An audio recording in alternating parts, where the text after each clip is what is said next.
Not only am I not sure what I'm gonna get today, but I'll be real. I'm a little bit nervous. I read 2 words that I didn't like when it comes to music. Psychological horror.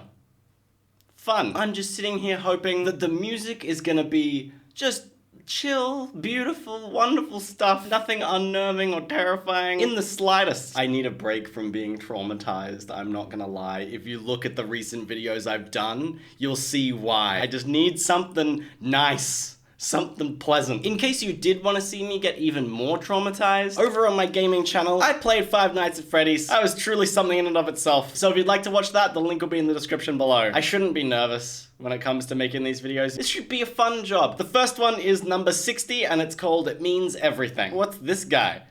It's got a little face. Is it a rock or a ball?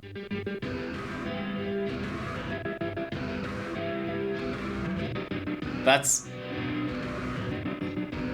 way more erratic than what I thought that was gonna be. And to be clear, not in a bad way, it's just, I thought it was gonna be like very put together and smooth, even if it was intense, but that was disjointed and mildly confusing. Love the way that that guitar, I think, fades out. I'm jamming, but I'm not certain about it.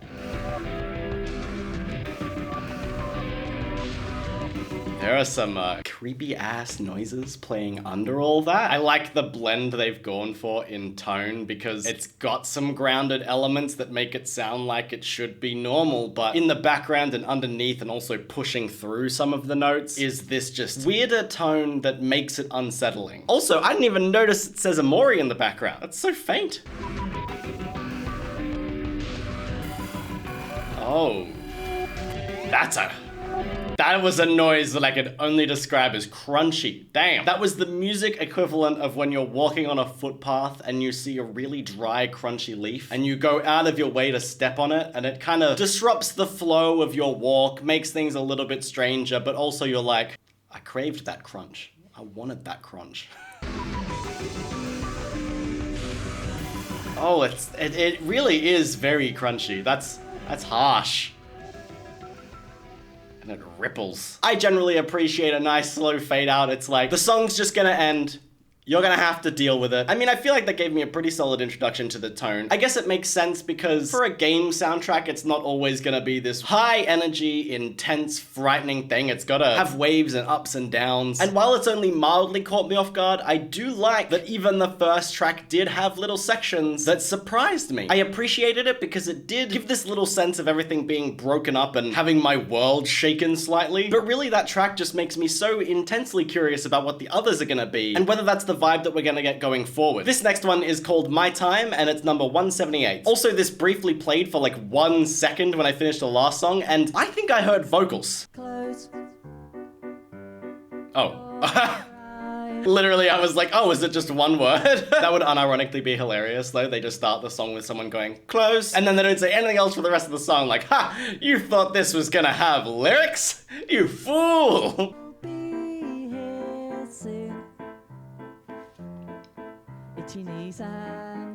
The fact that it's so happy makes me very suspicious. Oh!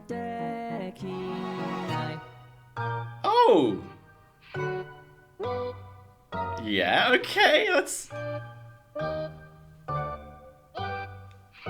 Look, I'm not gonna lie, the vocals are getting a bit more unsettling now. I was like, oh, this is so pretty, so lovely, I can get into this. And then the vocals are just, they went from this clean, nice thing to filtered, sort of reverby, almost Vocaloid style. So, I'm sus on you, song. Never mind.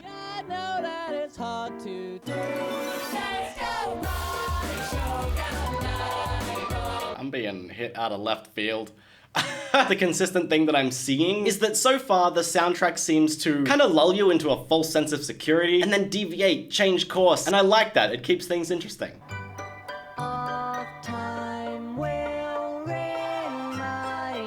Look, all I'm thankful for is that it's not a child singing. If a child was singing this, I'd be throwing the holy water at my screen.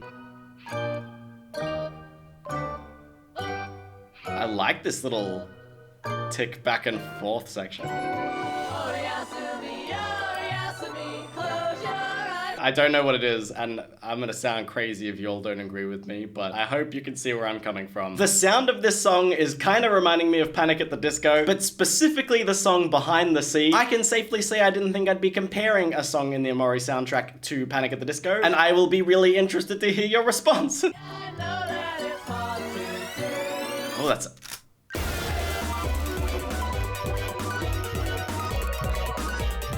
What a strange drop. First off, was that a gunshot?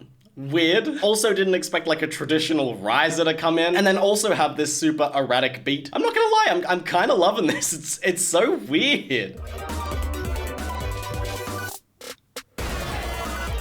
And the air horns?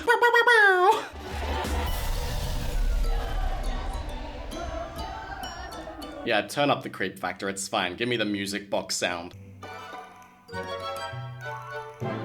Got so playful and orchestral at the end.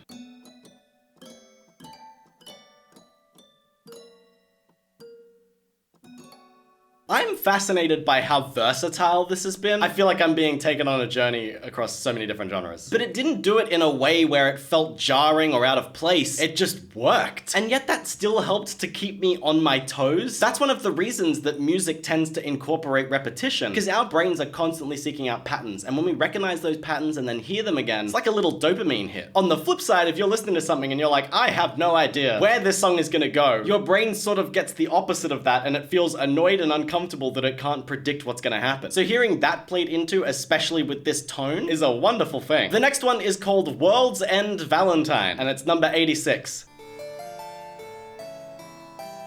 I mean, we're getting like harpsichord off the bat, so it sounds a little evil. Whoa.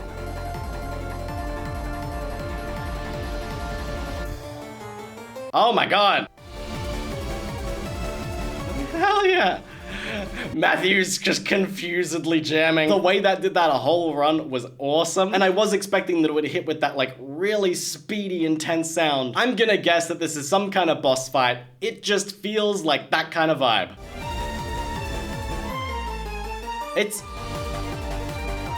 Tracks like this intrigue me because somehow they make it sound so all over the place and intense, but I don't actually think there's that many layers there. This is so a boss theme. Tell me I'm lying.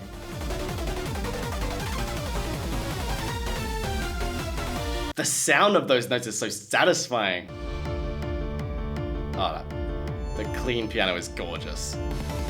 Okay, I am gonna say this is my favorite so far. There's just something about it that hits so good for me. And yet somehow, even though it's weird, I just wanna bop my head, man. I think it's the way that the kick drum is hitting through that it just gives it this consistent pulse. It makes me wanna rock side to side specifically. I can't do much in this chair though, unfortunately.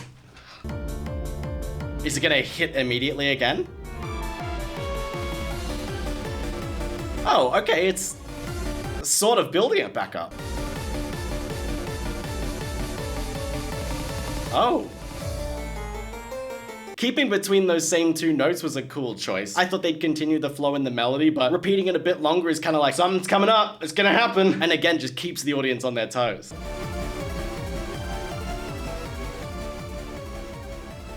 That was straight fire. It was so good. It had everything. Even hit me with some strings, which I'm always there for. Fun, fast-paced drums, weird erratic notes, harpsichord, everything that anyone could ever want in a song, and I will hear nothing else. We really have had a variety and a range in these songs, though. I don't think that any of them have really sounded quite like the others. What, this one's just gonna be like a slow rock ballad or something. It's called By Your Side and is number 5.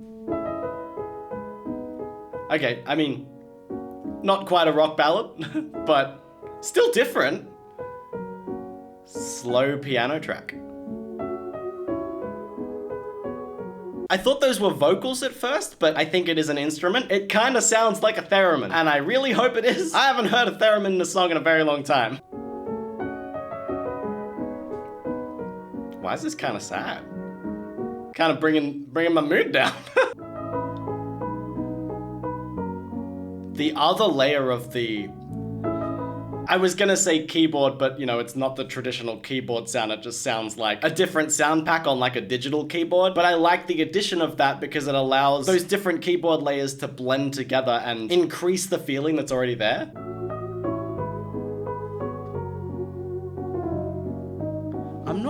sure if I should be happy or sad. It's a very confusing song. That piano riff is really, really nice. And it's so simple.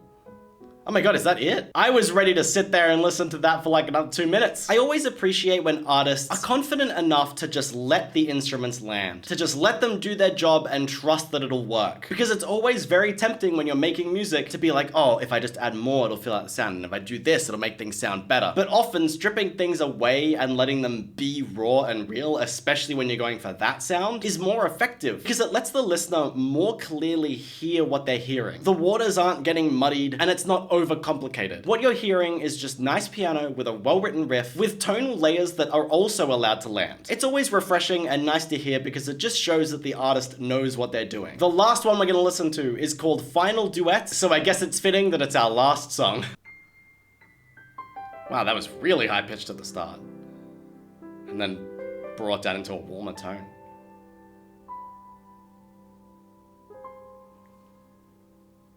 Oh my gosh. We're getting sketches? Hell yeah. Oh no, it's gonna be sad.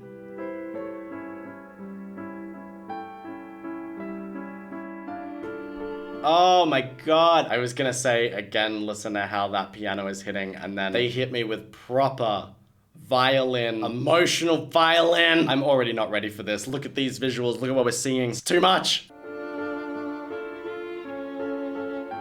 They're so cute. They're growing up together. Dude, that is gorgeously played violin. The bends in notes as well. I could be wrong, but I'm not certain that on this channel I've ever reacted to something that was just piano and violin. It's so classic, so beautiful, really, really well done. And they're two instruments that when you blend them together right, they can be so emotional. Feeling things, guys.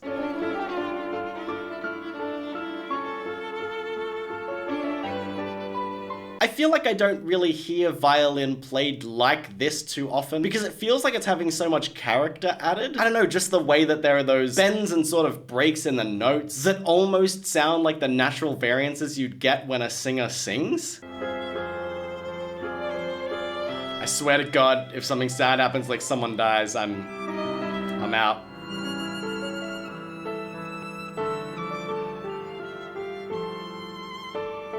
Why have you done this to me? Oh, okay, she's happy. It's fine. No, oh my god. Oh! Is it like they're playing the song?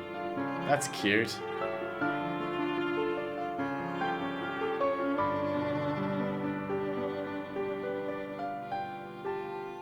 Oh my god.